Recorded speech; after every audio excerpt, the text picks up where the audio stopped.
Uganda's housing deficit continues to worsen, even with the seeming expansion of real estate, touted as a critical sector to fill the gap. Experts in the sector blaming this to the misinvestment by developers, who they say are focused on serving a non-existent market or one without a critical mass. Look at people in formal employment, both in government and private sector.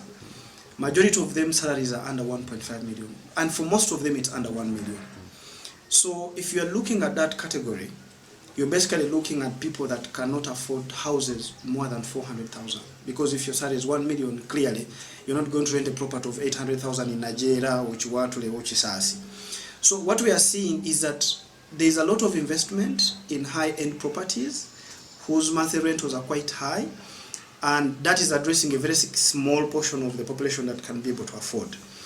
And then we are seeing very little resources being directed towards low-cost housing, where the majority of employment people actually are based. So while good investment continues to go into the sector, even as the impact of the COVID-19 pandemic continues to batter the economy, experts contend that investment realignment is needed, especially when the impact of the COVID-19 pandemic comes home.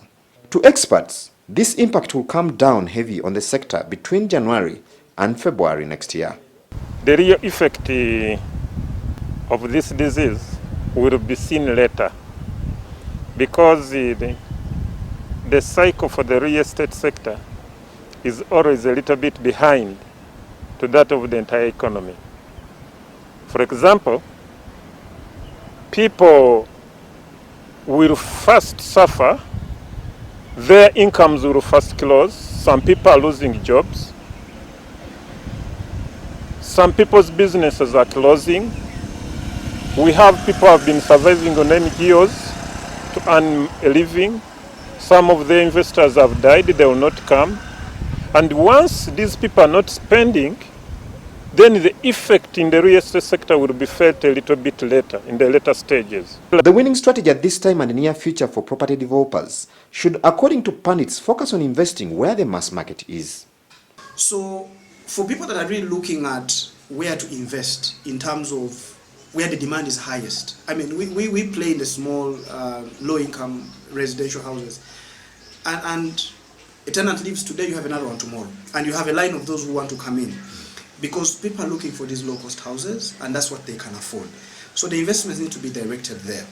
Secondly, Ugandans don't want to rent for a long time.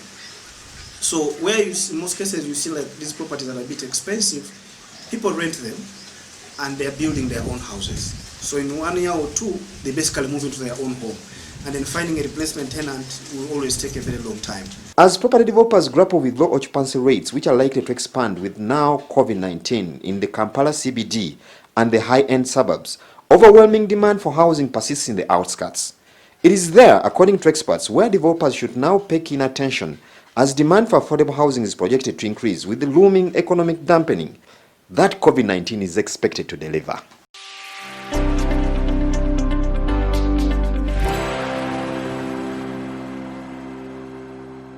Well, it's time now to take a very short commercial break. Don't go away. Man and Markets continues up.